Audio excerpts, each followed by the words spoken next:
চাইতেছি আপনারা যদি বুঝে আপনি কি করেছেন অতীতে, আপনার পাশ কি আমরা দেখব না। আমরা শুধু আপনাদেরকে আহ্বান করতে চাই, অন্যায় করেছি রাজনীতিতে, অন্যায় হয়েছে রাষ্ট্রে, অন্যায় হয়েছে সমাজের রন্ধ্রে রন্ধ্রে, আসুন তওবা করি। হাফিজ হুজুর বলেছিলেন, রাজনীতিতে যখন অন্যায় হয়, প্রকাশ্যে যখন অন্যায় হয়, তওবা প্রকাশ্যে করতে হবে। হাফিজ হুজুর তখন তওবার রাজনীতি ডাক দিয়েছিলেন। আসুন আজকে মামুনুল হকের নেতৃত্বে এই দেশে পূর্ণাঙ্গ ইসলাম কায়েমের মেহনত করি। ইনশাআল্লাহ আলেম ওলামারা ডাক দিলে থাকবেন তো? কারা কারা থাকবেন? কারা কারা থাকবেন? আলেম ওলামা যেখানে, আমরা আছি সেখানে। আলেম বিদ্বেষী যেখানে, আমরা নাই সেখানে। আলেম তৈরির ঘাটি কোনটা? মাদ্রাসা। জোরে বলেন কোনটা? এই যে আপনাদের গান হলো সোনাপুর রূপাপুর থেকে আমাদের সাথে সংযুক্ত আছেন প্রধানশীল মা এবং বোনেরা। রাত গভীর 12টার উপরে বাজে। এই গভীর রজনীতে কোরআন সুন্নাহর আলোচনা আমরা শুনছি। আল্লাহ রাসূলের জীবন আদর্শ, সাহাবায়ে কেরামের জীবন চরিত, ইসলামের বীর বাহাদুর আকাবির আসলাফদের জীবন আদর্শ সম্পর্কে আলোচনা দীর্ঘ সময় ধরে চলছে। আমরা গভীর মনোযোগের সাথে শুনছি। আমি আপনাদেরকে জিজ্ঞাসা করব, মাহফিলে যারা আমরা এসেছি, কোরআন সুন্নাহর কথা শুনছি, আমরা খুশি না বেজার? আনন্দিত না দুঃখিত? মাহফিল কি ভালো কাজ না খারাপ কাজ? দ্বীনি মাহফিল সওয়াবের কাজ, গুনার কাজ না।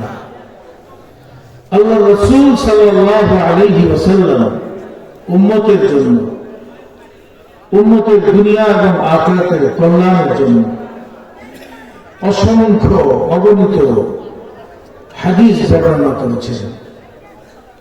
উম্মত কিভাবে চলবে, কোন পথে চলবে, কোন পথে চললে দুনিয়াটা শান্তিময় হবে, আখিরাতে মুক্তি পাওয়া যাবে, এই সব হাদিসে বর্ণনা করেছেন।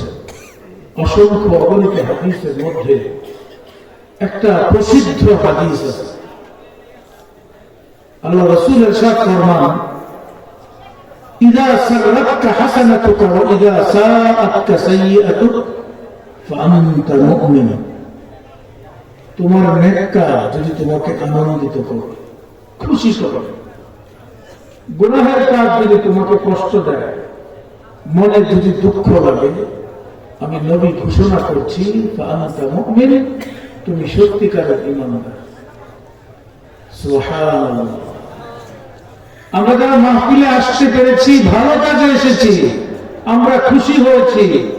নবীর ঘোষণা অনুযায়ী সত্যিকারের মুমিনদের তালিকায়, ঈমানদারদের তালিকায় আল্লাহ আমাদের নাম উঠায় দিয়েছে। এজন্য আমরা জোরে সোরে আল্লাহর শুকর আদায় করে বলি আলহামদুলিল্লাহ। আপনারা দীর্ঘক্ষণ আপনাদের সিলেটে শেখুল হাদিস হযরত মাওলানা আহমদ আলী কাজী বাজার মাদ্রাসা শেখুল হাদিস, ওনার বয়ান শুনেছেন, কথা শুনেছেন। বয়ান দীর্ঘ সময় হচ্ছে নিজের জিন্দেগির পরিবর্তনের জন্য, জীবনের রং রূপ পরিবর্তনের জন্য বেশি ওয়াজ নসিহতের দরকার নেই। লম্বা কথা বলার খুব প্রয়োজন নাই। একটা কথা যদি আমার হৃদয় ধারণ করে, আমার দিলের মধ্যে যদি আমি গেঁথে নিতে পারি, আমার জিন্দেগি পরিবর্তন হয়ে যায়। আমার জীবনের সমস্ত চরিত্র পাল্টিয়ে আমি ইসলামের সুমহান আদর্শে আসতে পারব। কিন্তু কথা গ্রহণ করার মেজাজ থাকতে হবে, হৃদয়টাকে কথা নেওয়ার জন্য তৈরি করতে হবে। আমরা তো আজকাল ওয়াজ শুনি, কোন হুজুর ওয়াজ করবে, কি ঢঙ্গের ওয়াজ করবে, কেমন সুর, কেমন গর্জন, এইসব চিন্তা করে আমরা ওয়াজ মাহফিলে আসি। বাস এক কান দিয়ে আওয়াজ ঢুকে আরেক কান দিয়ে বের হয়ে যায়। হৃদয়ের মধ্যে ওয়াজ যেতে থাকে না, যে কারণে আমার জিন্দিগিতেও পরিবর্তন আসে না। কথা ঠিক, কথা ঠিক। বনি ইসরায়েলের সময় একজন ধনাঢ্য ব্যক্তি ছিলেন, কোটি কোটি টাকা মালিক, পাহাড় সম পরিমাণ তার সম্পদ। কিন্তু ওই লোকটার একটা বদ অভ্যাস ছিল, বদ খাসল। সেটা হলো প্রতি রাতে কোন না কোন নারীর সাথে তার রাত যাপন করতে হবে। নতুন নতুন মেয়ের সাথে রাত যাপন করা তার বদ অভ্যাস। একজন মহিলাকে সে দ্বিতীয়বার ব্যবহার করে না। এই বদ অভ্যাস, বড় লোক মানুষ, টাকা পয়সার অভাব নাই, বড় লোকদের তো কত রঙের খায়েশ থাকে। কথা ঠিক না? বৈচিত্র্য আগ্রহ তাদের। ইউরোপ আমেরিকাতে তারা মানুষের সাথে বসবাস করতে চায় না, কুকুর নিয়ে ঘুমা। শুনছেন না? বড় লোকদের নানা ধরনের খায়েশ থাকে। এই বনি ইসরায়েলের ধনাঢ্য ব্যক্তির খায়েশ হল প্রতি রাতে নতুন নতুন নারীর সাথে থাকা। একদিন তার ঘরের মধ্যে একজন মহিলাকে আনা হল। একজন মহিলা আসলো তার ঘরে। তিনি সারা রাত মৌজ ফুর্তি আনন্দ করবেন, এজন্য প্রস্তুতি নেওয়ার জন্য পাশের রুমে গেলেন। পাশের রুম থেকে প্রস্তুত হয়ে এসে দেখে মহিলা বসে বসে কান্না করছে, কাঁদতেছে। মহিলা কি করে? কান্না করে, কাঁদতেছে। এবার বনি ইসরায়েলের ধনাঢ্য ব্যক্তি বলে, ও মহিলা, তোমাকে তো জোর করে আমি আনি, তোমাকে তো জবরদস্তি করে আমার লোকজন তোমার ঘর থেকে উঠায় নিয়ে আসে নাই। তোমাকে তো টাকার বিনিময়ে এক রাত্রের জন্য আমি ভাড়া করেছি। তোমার কান্না করার কারণ কি? বুঝছেন কথা? তোমার কান্না করার কারণ কি? কেন কান্না করতেছ? এবার মহিলা উত্তর দেয়, আমি কোন বাজারে ব্যবসা মারি না, দেহ ব্যবসা করে পেট পূজা করি এমন নারী আমি না। আমি আজকে এমন একটা বিপদে পড়েছি, মোটা অঙ্কের কিছু টাকার প্রয়োজন, কোনোভাবে আমার এই প্রয়োজনটা পুরা করতে পারছিলাম না। তোমার লোকজন যখন আমার কাছে গিয়ে বলল, অমুকের সাথে মাত্র একটা রাত কাটাবা, মোটা অঙ্কের টাকা পাবা, তোমার প্রয়োজন পুরা হয়ে যাবে। আমি নিরুপায় হয়ে আমার এই টাকার বন্দোবস্ত করার উদ্দেশ্যে নিরুপায় হয়ে আজকে তোমার ঘরে আসতে বাধ্য হয়েছি। আমি কান্না করছি এজন্যে, কান্না করছি এজন্যে আমার এই চেহারা, এই শরীর হাসরের ময়দানে আমার রবের সামনে আমি কিভাবে দেখাবো। খুব খেয়াল করেন, আশেপাশে অনেক হট্টগোল, এত হট্টগোলের মধ্যে শান্তি মতে কথা বলা যায় না, শোনাও যায় না। কথা ঠিক? ওই মহিলা উত্তর দেয়, আমি কান্না করছি এই জন্যে যে আমি আমার শরীরটা একজন বেগানা পুরুষের সামনে কাপড় খুলব, এই শরীর আনন্দ করবো একজন বেগানা পুরুষের সামনে, আমার রবের সামনে আমি কিভাবে দাঁড়াবো। وأما من خاف مقام ربه ونهى النفس عن الهوى فإن الجنة هي المأوى। আল্লাহ কোরআনের মধ্যে বলেন, যারা আল্লাহর সামনে দাঁড়ানোকে ভয় পায়, ওয়ানাহা আন-নাফস আনিল হাওয়া, মনে চায় অনেক গুনাহ করতে, জুলুম করতে, অন্যায় করতে, মিথ্যা কথা বলতে, পাপাচার করতে, অন্যের হক মারতে, কিন্তু সে মারতে পারে না। কেন? আল্লাহর সামনে দাঁড়াইতে হবে। যারা আল্লাহর সামনে দাঁড়ানোকে ভয় পায়, অন্যায় অপরাধ মন চাহে জিন্দেগি থেকে বিরত থাকে, তাদের ঠিকানা হলো জান্নাত। তাদের ঠিকানা কোথায়? তাদের ঠিকানা হলো জান্নাত, তারা জান্নাতে যাবে। সাইয়্যিদুনা হযরত ওমর ইবনে খাত্তাব রাদিয়াল্লাহু আনহু নাম শুনেছেন? সবাই শুনেছেন? ইসলামের দ্বিতীয় খলিফা হযরত ওমর নাম শুনলে শয়তানের ভাবে, কথা ঠিক? আশিদ্দাউ আলাল কুফার, খুবই শক্তিশালী একজন শাসক ছিলেন।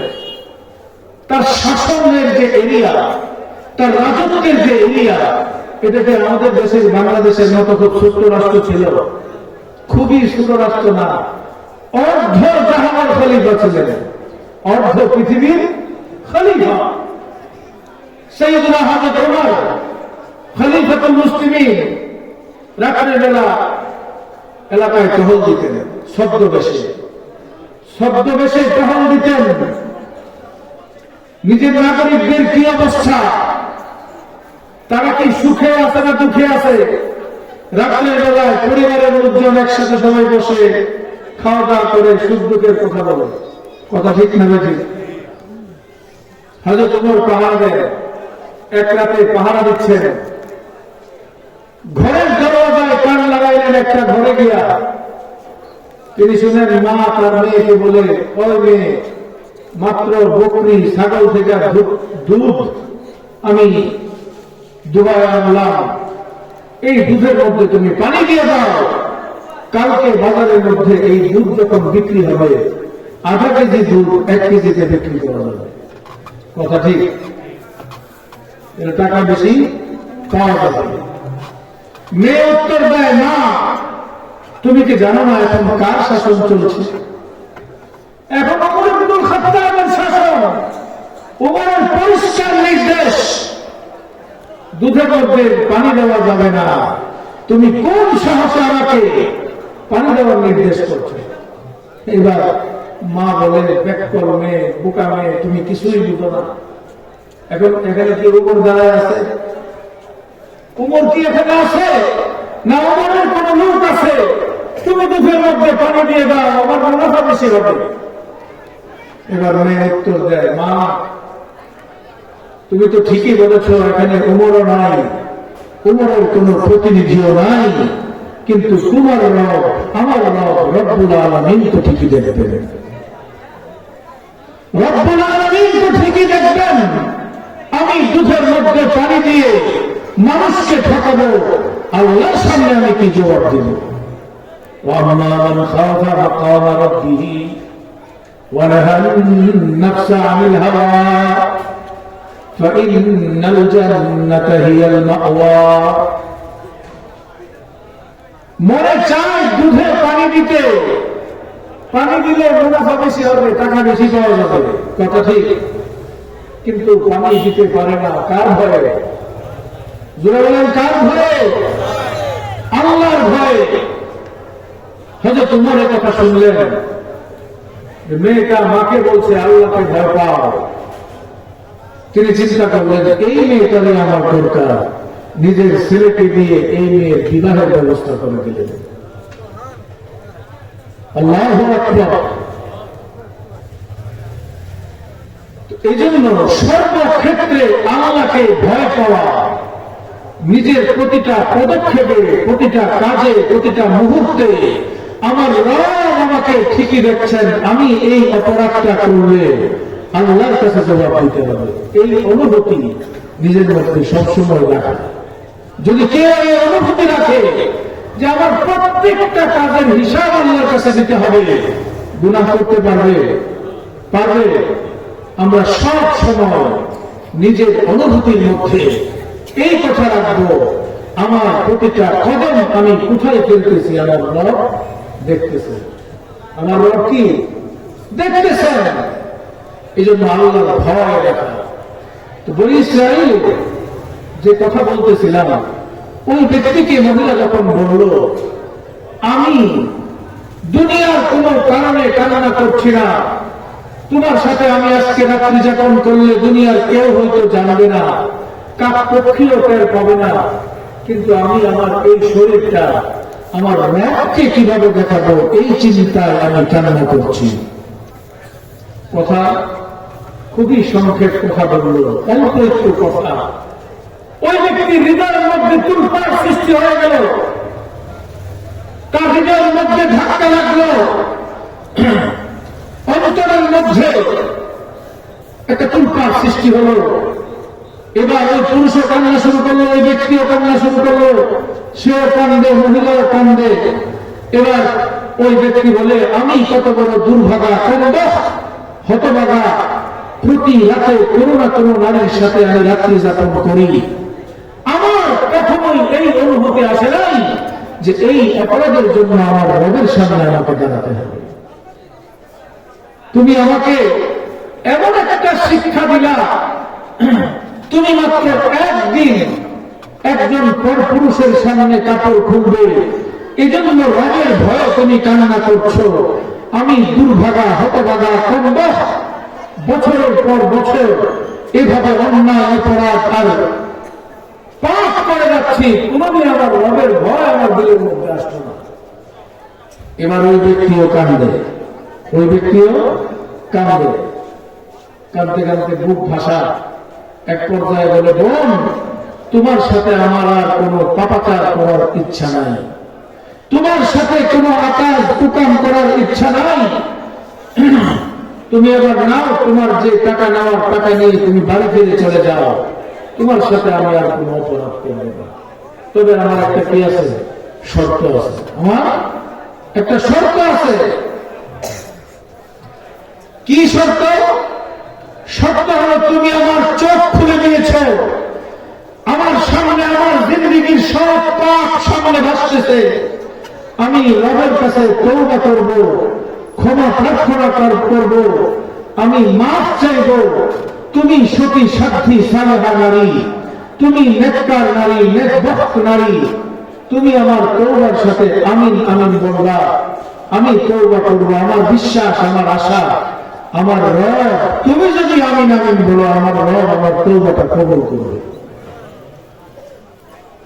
এবার ওই ব্যক্তি কান্না শুরু করলো, কাঁদতে থাকলো, কাঁদতে কাঁদতে বুক ভাষা, দাড়ি ভাষা, কান্দে, তওবা করে মাফ চায়। দীর্ঘক্ষণ কান্নাকাটি চললো, তওবা চললো, মহিলাও আমিন আমিন বলল। এক পর্যায়ে দোয়া করা শেষ, মহিলা টাকা নিয়ে বাড়ি ফিরে চলে গেল। ঘটনা এখানেই শেষ হইতে পারত। ঘটনা কি ঘটলো? ওই রাতে বনী ইসরায়েলের ওই ধনাঢ্য ব্যক্তি আল্লাহর কাছে চিরতরে ইন্তেকাল করে চলে গেলেন।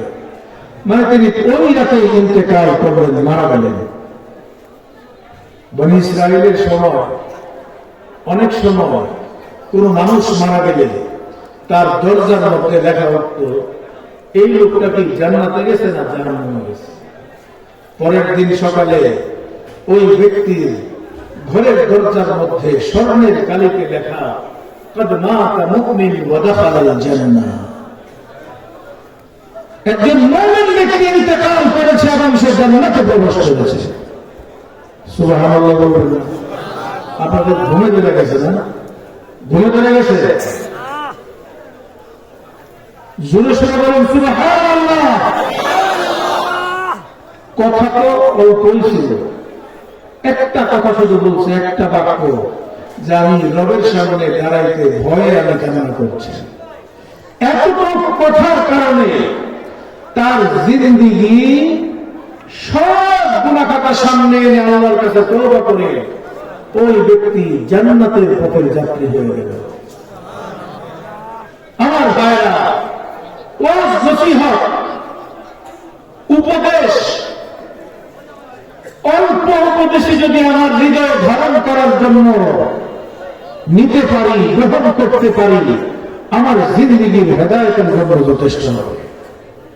এই জন্য আরবিতে একটা প্রবাদ আছে, উনজুর মা কাল ওয়ালা তানজুর মান কাল। যে কথা বলে সে কি বলছে, কার কথা বলছে, তার কথার ওজন কি। সে কোরআন সুন্নাহর কথা বলছে, কে কথা বলছে এটা দেখার দরকার নাই, দেখতে হবে কি বলছে। এজন্য আমরা যা শুনবো, আমলের নিয়তে শুনবো ইনশাআল্লাহ। পারবো তো ইনশাআল্লাহ? সবাই পারবে? দিলে গ্রহণ করার নিয়তে শুনবো, আমার জিন্দগির রং রূপ আর সবকিছু পরিবর্তন যেন হয়ে যায় আল্লাহর পথে, এই নিয়তে শুনবো ইনশাআল্লাহ।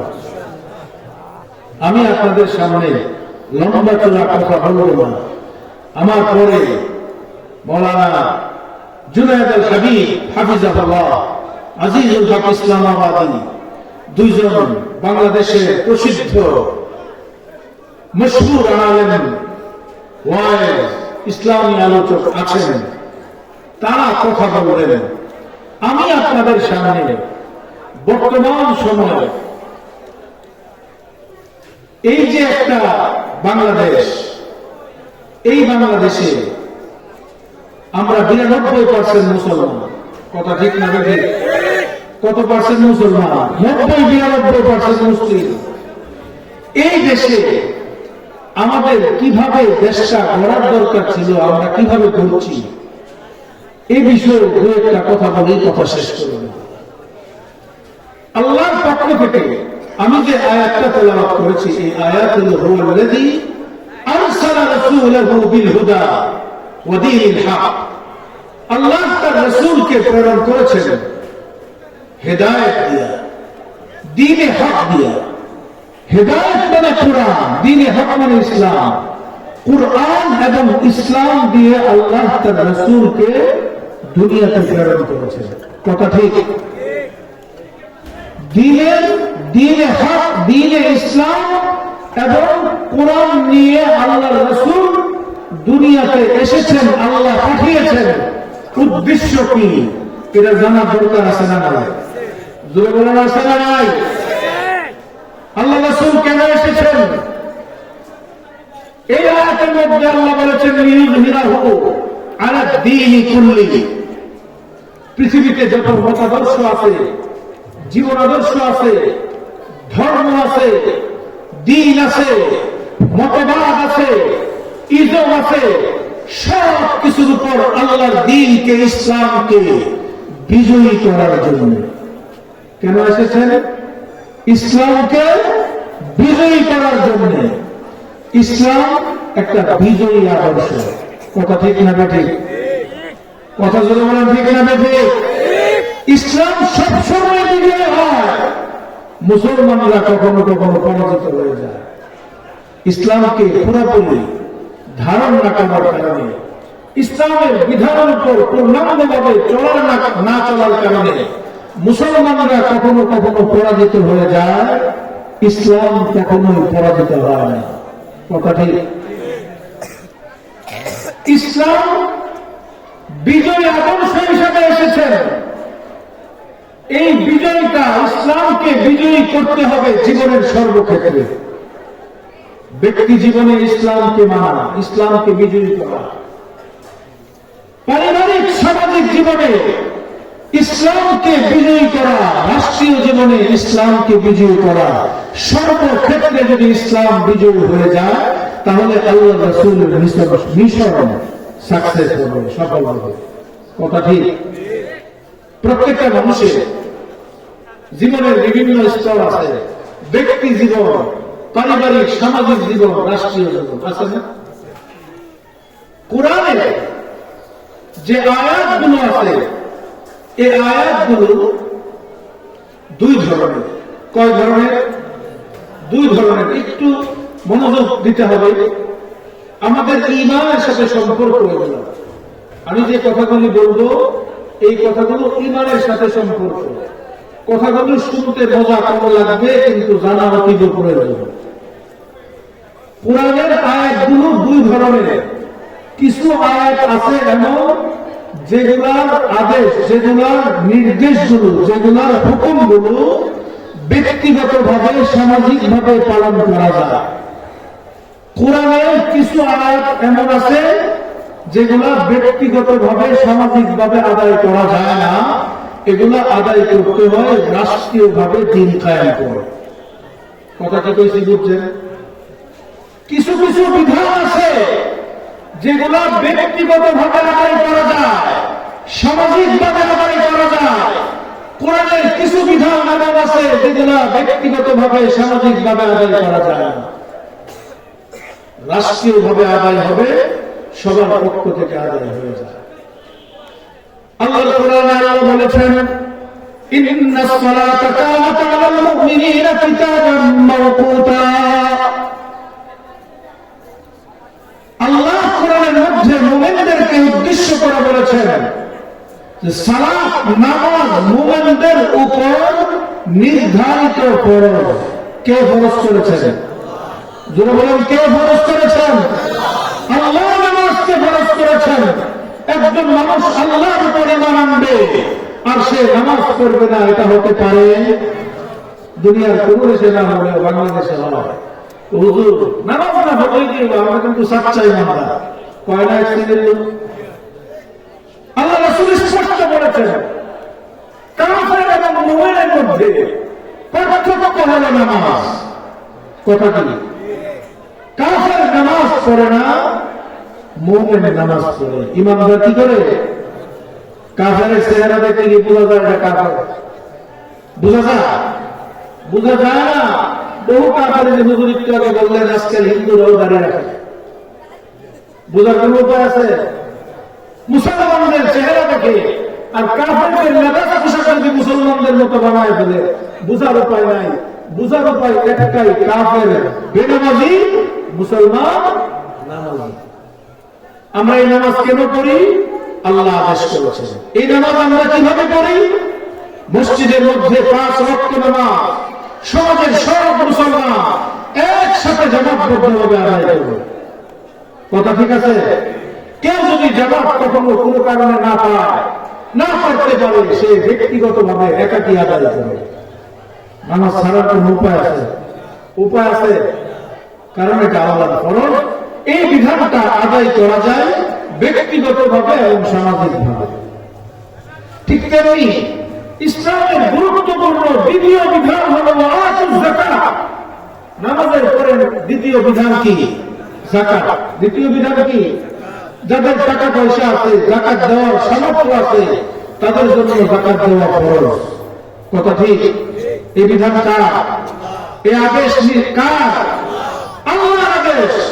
যাকাত ব্যক্তিগতভাবে আদায় করা যায়, রাষ্ট্র নিতে পারে, কিন্তু রাষ্ট্র যদি নাও নেয়, ব্যক্তিগতভাবে আদায় করতে হবে।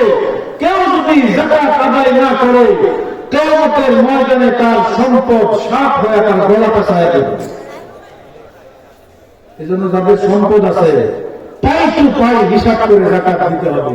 যাকাত দেওয়া ফরজ। এই বিধান আল্লাহ। এই বিধান কার? ঠিক তেমনি আল্লাহ বলেছেন রমজানের 30টা রোজা রাখো, আতিম্মুস সিয়াম ইলাল লাইল। তোমরা রমজান মাসে 30টা রোজা রাখবে। এই ফরজ কার? ব্যক্তিগতভাবে আদায় করা যায়। হজ করা ফরজ। এই বিধান কার? আল্লাহ। এই বিধানটা ব্যক্তিগতভাবে আদায় করা যায়। এজন্য ইসলাম রাষ্ট্রে থাকুক না থাকুক, সমাজের কোন মানুষ দ্বীনের উপর থাকুক আর না থাকুক, সমাজের সব মানুষ যদি ইসলাম ছেড়ে দেয়, আমি মুমিন একা থাকলেও আমি নামাজ পড়ব, একা থাকলে যাকাত দিব। মুমিন আমি একটা গোটা দেশে একজন মুমিন সে নামাজ ছাড়তে পারবে না। একজন ইমানদার সে যদি থাকে সে যাকাত ছাড়বে না। একজন ইমানদার সে থাকলেও সে রোজা ছাড়বে না। একজন ইমানদার থাকলেও সে হজ ফরজ হলে হজ ছাড়বে না। ছাড়ার কোন সুযোগ নাই। আছে? ইসলামে ঠিক একই রকম কিছু বিধান আছে, যে বিধানগুলো ব্যক্তিগতভাবে আদায় করা যায় না। আপনি হাজার বছর চেষ্টা করবেন, ব্যক্তিগতভাবে সামাজিকভাবে আদায় করতে পারবেন না। কোরআনের যে আয়াতটা আমি একটু আগে বললাম, ইন্নাস সালাতা কানাত আলাল মুমিনিনা কিতাবান মাওকুতা, নামাজের ব্যাপারে এই আয়াত। ঠিক তেমনি কোরআনের অসংখ্য বিধান আছে। এই আয়াত আল্লাহ কোরআনের মধ্যে বলতেছেন, আস-সারিকু ওয়াস-সারিকাতু ফাকতাউ আইদিয়াহুমা। আল্লাহ বলেছেন যারা চোর সে পুরুষ হোক আর নারী হোক, সাক্ষী প্রমাণ দ্বারা প্রমাণিত হয়ে গেলে তার হাত কর্তন করো, হাত কেটে ফেলো, হাত কেটে দাও। নির্দেশ কে করেছেন? সিগায়ে আমর, আল্লাহ বলেছেন কেটে দাও। আল্লাহ যদি কোন নির্দেশ করেন, সেই নির্দেশটা কি নফল হয় না ফরজ হয়? জুড়ে বলেন, ফরজ হয় না নফল হয়? ফরজ হয়।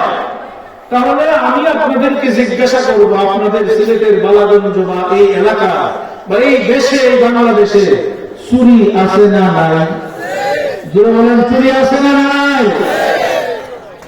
চুরের কোনো অভাব নাই।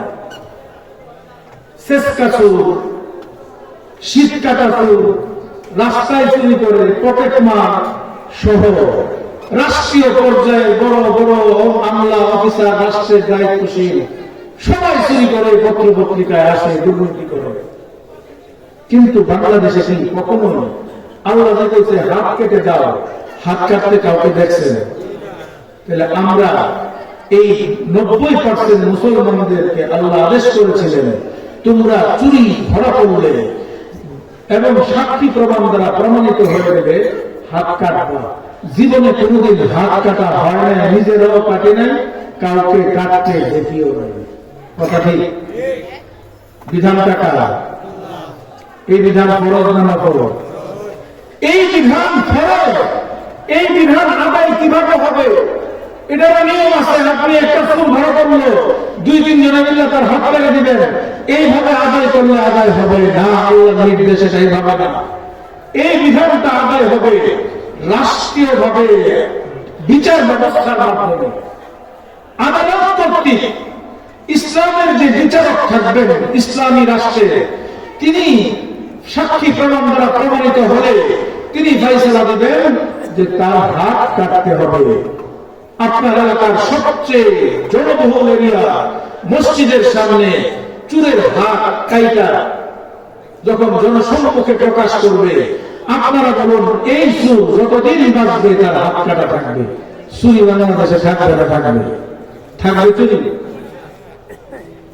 মজার বিষয় এবং জানার বিষয় হল, 1.5 বছর জেলখানায় ছিলাম। কি কারণে ছিলাম? আলেম ওলামারা যেই কারণে ছিল সেই কারণেই ছিলাম।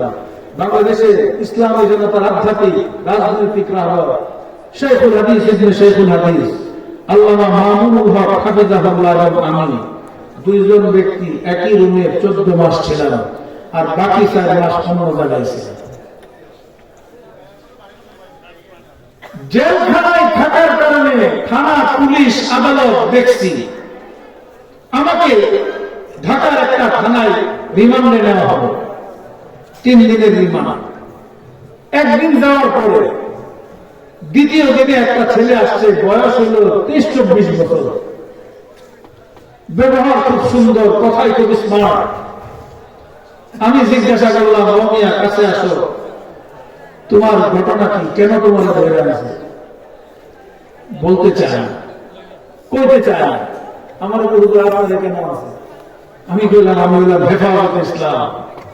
তুমি দেখতেছো না ধরতেছে, প্রতিদিন এক একজনকে গ্রেফতার করা হয়েছে। 39টা মামলা দিয়েছে আমার নামে। যাই হোক, আমি তাকে জিজ্ঞাসা করলাম, তোমাকে কেন গ্রেফতার করছে? বলতে চায় না। হুজুর শরমের কথা, কেমনে কেউ? হুজুর আমি চুরি করি। আমি জিজ্ঞাসা করলাম, তোমার চুরি করো, তোমরা দেখতে শুনতে ভালো দেখা যায়। হুজুর আমি সাধারণ চুরি না, আমি মোটর সাইকেল চুরি করি। মোটর সাইকেল চুরি করো? হুজুর আমার কাছে একটা মাস্টার কি আছে।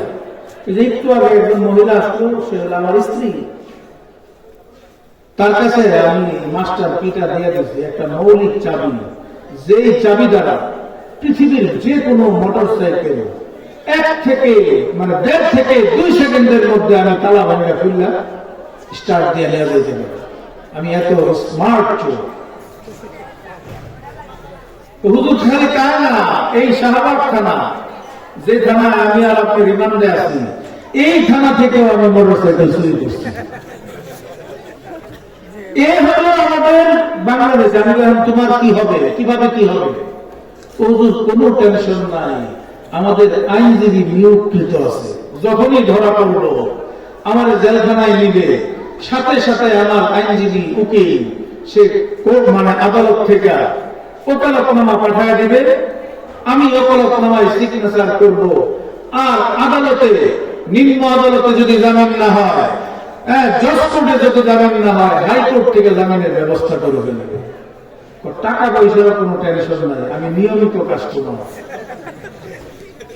আমি নিয়মিত কাস্টমার, বিশ্বাস আছে আবার বের হয়ে চুরি করবো, টাকা দিয়ে দেব, কোনো টেনশন নেই। এই হলো বাংলাদেশের চুরের শাস্তি। আপনি বলেন বাংলাদেশের চুরি কোনোদিন বন্ধ হবে? কারণ কি? কারণ হলো জেলখানার মধ্যে আমরা দেখেছি চোররা একসাথে জেলখানার মধ্যে ঘুরে একসাথে বসে বসে প্ল্যান করে বাইরে হয়ে কিভাবে আরো সুসংগঠিত পরিকল্পিত ভাবে চুরি করবে। এই জন্য একটা কথা আছে, জেলে যদি চুর যায় বের হয় ডাকাত হয়ে, ডাকাত যদি জেলে যায় সে হয় শীর্ষ সন্ত্রাসী, আর খুনি হয়ে জেল থেকে বের হয়। এরা অপরাধ কখনোই দমন করতে চায় না, অপরাধ শেষ হয়ে যায় এটা চায় না। ব্রিটিশ প্রবর্তিত যে বিচার ব্যবস্থা আছে, এই বিচার ব্যবস্থার কালচারটাই নেচার হলো অপরাধ থাকবে, অপরাধ চলমান থাকবে। অপরাধ যদি চলমান থাকে তাহলে উকিলরাও পয়সা পাবে, বিচারকরাও পয়সা পাবে। কথা কি বুঝছেন? অপরাধ যদি চলমান থাকে, অপরাধ যদি চলতে থাকে তাহলে তাদের ধান্দাও থাকবে, আর অপরাধ বন্ধ হয়ে গেলে ধান্দা শেষ। এই জন্য বাংলাদেশে চুরি বন্ধ হয় না। আল্লাহর কোরআন বলেছে চুরের হাত কেটে দাও। এটা কি? কার নির্দেশ? এই বিধানটা কিভাবে পালন হবে? আল্লাহ কোরআনে এরকম বিধান আরো আছে। আল্লাহ বলছেন আয-যানি ওয়াজ-যানিয়াতু ফাজলিদু কুল্লা ওয়াহিদিন মিনহুমা মিআতা জালদা। ব্যভিচারকারী পুরুষ নারী সাক্ষী প্রমাণ দ্বারা যদি প্রমাণিত হয়ে যায় আর তারা অবিবাহিত থাকে তাহলে তাকে 100টা বেত্রাঘাত করো। আল্লাহ সরাসরি আদেশ করেছেন, নির্দেশ দিয়েছেন। আল্লাহ যদি কোনো নির্দেশ দেন এটা কি ফরজ থাকে না নফল থাকে? যারা বলেন ফরজ থাকে না নফল থাকে? আমি আপনাদেরকে জিজ্ঞাসা করি, এই দেশে কি জিনা ব্যভিচার আছে না নাই? কিন্তু 100টা বেত্রাঘাত কি হয়? হয়। তাহলে আমরা জাতিগত ভাবে এই অঞ্চলে মুসলমানরা সবাই সম্মিলিত ভাবে আল্লাহ এই ফরজ বিধানকে অমান্য করছি। কথা ঠিক না বেঠিক? এই বিধানটা নামাজের মতো না যে আপনি মসজিদে গিয়ে 5 ওয়াক্ত নামাজ পড়ে যেভাবে পড়ে ফেলবেন, ঠিক তেমনি সমাজের 5-10 জন মিলে সুরের হাত কেটে দেবেন আর জিনারে বিচারকারীর 100টা বেত্রাঘাত করে দেবেন, এমন না। এই বিধান রাষ্ট্রে ইসলাম কায়েম করে রাষ্ট্রের বিচার ব্যবস্থা ফায়সালা করবে। বিচার ব্যবস্থা বলবে তাকে 100টা বেত্রাঘাত করো, বিচার ব্যবস্থা বলবে তাকে সে চুরি করেছে তার হাত কেটে দাও, হাত কেটে দিবে, আল্লাহর বিধান আদায় হয়ে যাবে। আদায় করবে রাষ্ট্র, গোটা দেশের মানুষের পক্ষ থেকে আদায় হবে। কথা কি বুঝছেন? বুঝেছেন? ইসলামের এমন বিধান আরো অনেক আছে। যেমন কোন মুসলিম সমাজে কোন একজন মুসলমান যদি মারা যায় তার জানাজা দেওয়া ফরজ। তার জানাজা দেওয়া কি? যদি বলেন জানাজা দেওয়া কি? ফরজ। এখন এই সমাজে 500 মুসলমান থাকে, যদি কেউ জানাজা না দেয় এই 500 মুসলমান ফরজ তরক করার গুনাহগার হবে। কথা বুঝছেন? যদি 5 জন লোক দাঁড়ায় বলে এই সমাজের পক্ষ থেকে আমরা 5 জন তার জানাজার নামাজ পড়ে তার দাফন করে দিব, তাহলে 500 জনের পক্ষ থেকে আদায় হয়ে যাবে। কথা ঠিক? কথা ঠিক? এই জন্য তাকে জোর দেখে দাঁড়া বলে। কিছু মানুষ আদায় করলে সবার পক্ষ থেকে আদায় হয়ে যায়। ঠিক কোরআনে দণ্ডবিধিগুলা, কোরআনের রাষ্ট্রের সাথে রিলেটেড যে বিধানগুলো আছে এই বিধানগুলো আদায় করবে রাষ্ট্র, সবার পক্ষ থেকে আদায় হবে। রাষ্ট্র যদি আদায় না করে সবাই পরস্পরের গুনাহগার হবে। কথা ঠিক আছে? তাহলে আমি আপনি এদেশের আলেম জালেম, ছোট হুজুর বড় হুজুর যত ইমানদার মুসলমান আছে এই পরস্পরের গুনাহগার আমরা সবাই হচ্ছি। কথা ঠিক? এখান থেকে এই গুনাহ থেকে মুক্তি পাওয়ার পথ জানার দরকার আছে না নাই? জানার দরকার আছে না নাই? আছে। এই গুনাহ থেকে মুক্তি পাওয়ার পথ কি?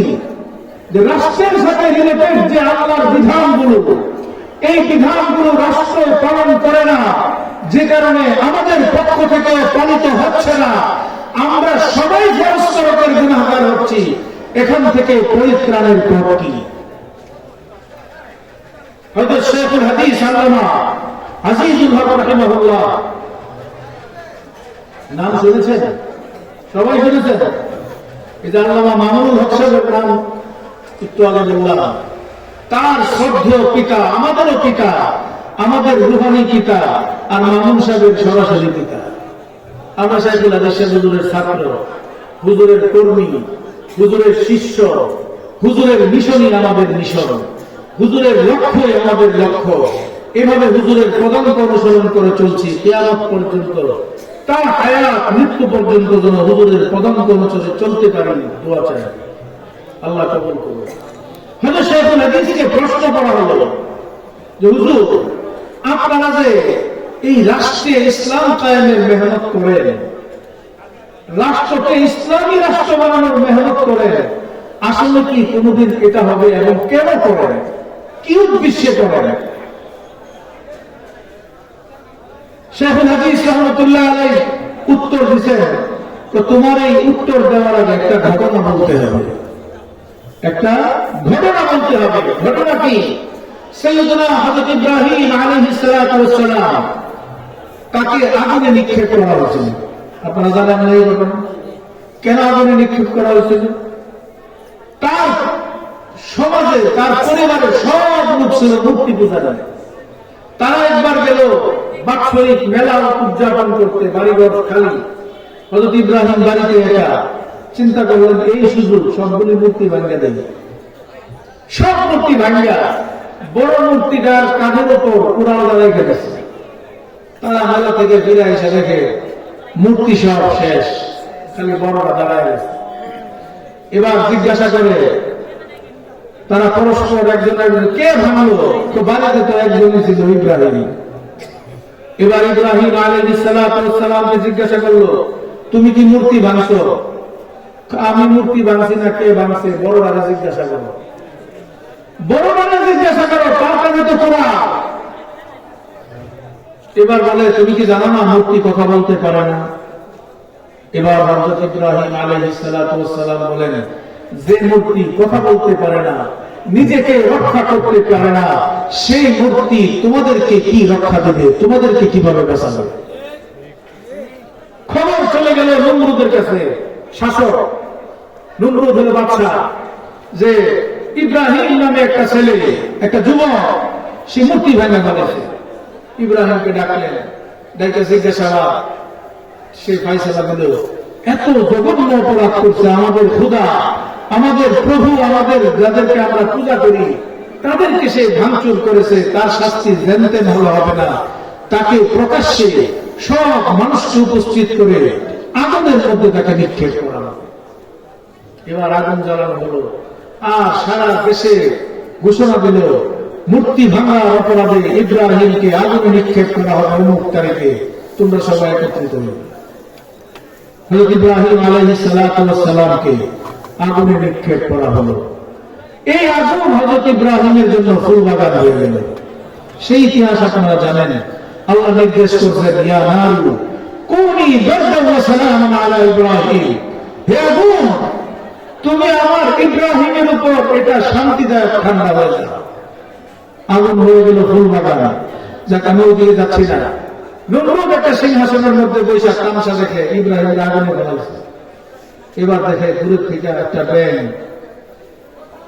লাফ দিয়ে একটু পেশাব করে আগুনের মধ্যে, আবার আগুনের দূরে আগুন থেকে দূরে আসে, আবার দূর থেকে কাছে গিয়ে একটু পেশাব করে আবার ফিরে আসে। এভাবে কয়েকবার করলো। নমরুদের চোখের মধ্যে নমরুদের দৃষ্টিতে এটা ধরা পড়লো। এবার নমরুদ আদেশ করলো ব্যাংকারে ধরে আনা হলো। নমরুদের সামনে ব্যাংকে রাখা হলো। এবার ব্যাংকে জিজ্ঞাসা করে, ওই ব্যাংক, তুই তো সামান্য একটা প্রাণী, অতি তুচ্ছ নগণ্য একটা প্রাণী, তোর সামান্য পেশাবে, তোর সামান্য প্রস্রাব আর পেশাবে এই বিশাল অগ্নিকাণ্ডের কি হবে? তুই খামাখা কেন কষ্ট করিস? আল্লাহ ব্যাঙের জবান খুলে দিলেন।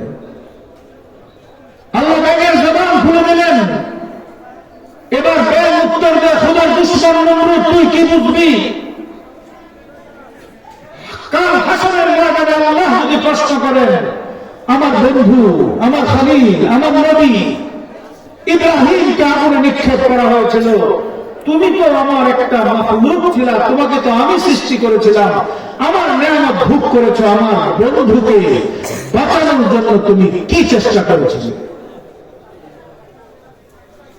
ব্যাংক বলে, আল্লাহ যদি আমাকে এই প্রশ্ন করেন আমি কি উত্তর দিব? আমি বলবো, আল্লাহ, আমার সামর্থ্যের সবটুকু দিয়ে তোমার বন্ধুকে বাঁচানোর চেষ্টা আমি করেছি। আমি বিশ্বাস করি, আমি আশা করি আমার রব আমার এই জবাবে সন্তুষ্ট হয়ে আমাকে মাফ করে দেবে। শেখুল হাদিস সাহেব বলেন, আল্লাহর কোরআনে অসংখ্য অগণিত বিধান রাষ্ট্রে ইসলাম না থাকার কারণে পালন করা যাচ্ছে না। একটু আগে যেগুলো বললাম, কথা বুঝছেন? কথা ঠিক। অসংখ্য অগণিত বিধান রাষ্ট্রে ইসলাম না থাকার কারণে পালিত হচ্ছে না। আমি পালন করতে পারছি না, ফরজ বিধান পালন করতে পারছি না।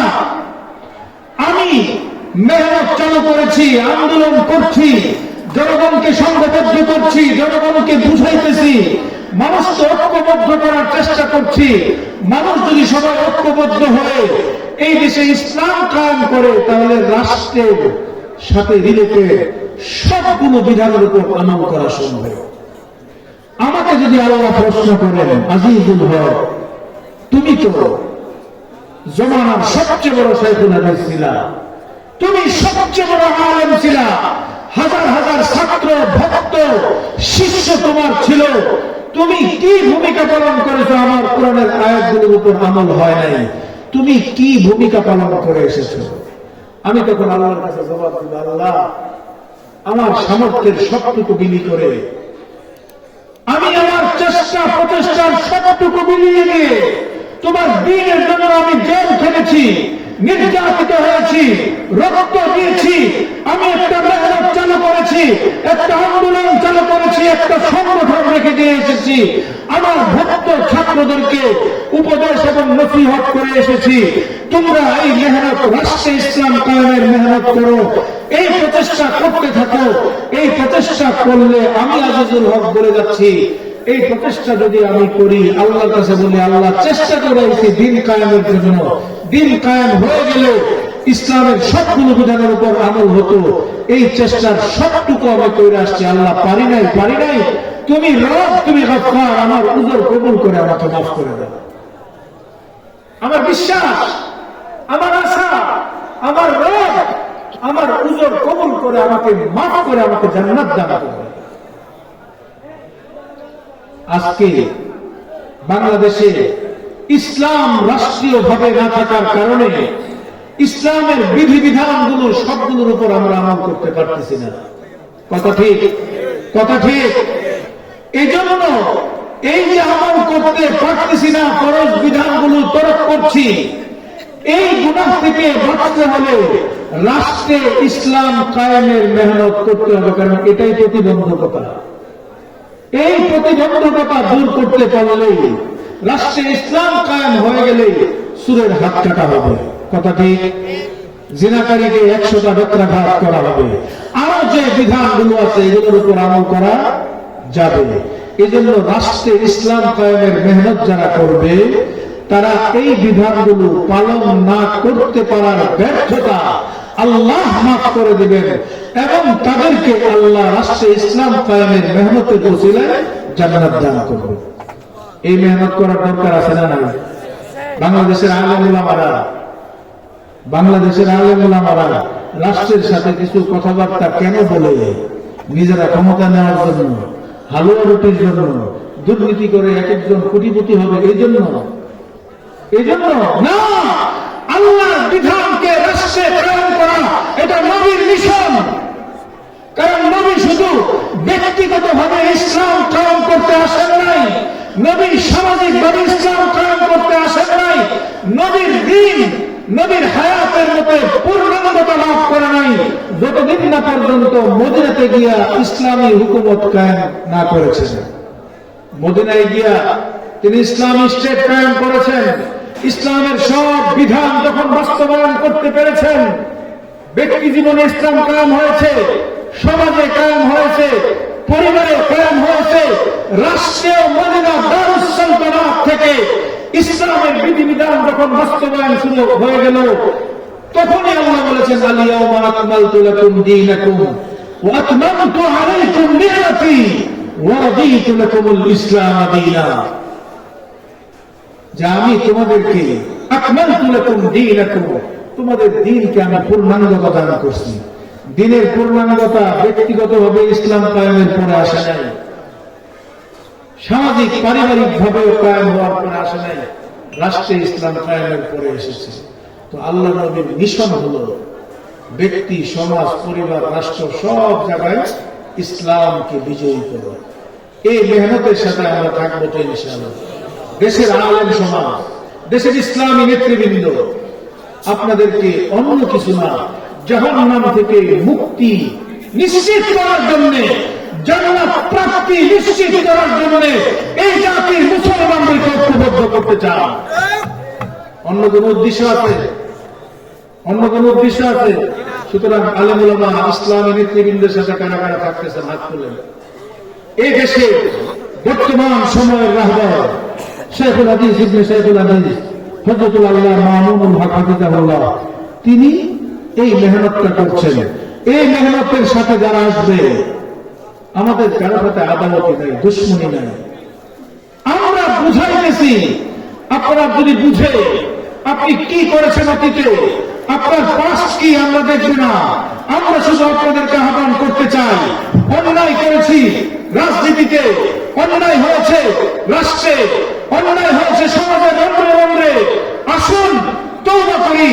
হাফিজ হুজুর বলেছিলেন, রাজনীতিতে যখন অন্যায় হয়, প্রকাশ্যে যখন অন্যায় হয়, তওবা প্রকাশ্যে করতে হবে। হাফিজ হুজুর তখন তওবার রাজনীতি ডাক দিয়েছিলেন। আসুন আজকে মামুনুল হকের নেতৃত্বে এই দেশে পূর্ণাঙ্গ ইসলাম কায়েমের মেহনত করি। ইনশাআল্লাহ আলেম ওলামারা ডাক দিলে থাকবেন তো? কারা কারা থাকবেন? কারা কারা থাকবেন? আলেম ওলামা যেখানে, আমরা আছি সেখানে। আলেম বিদ্বেষী যেখানে, আমরা নাই সেখানে।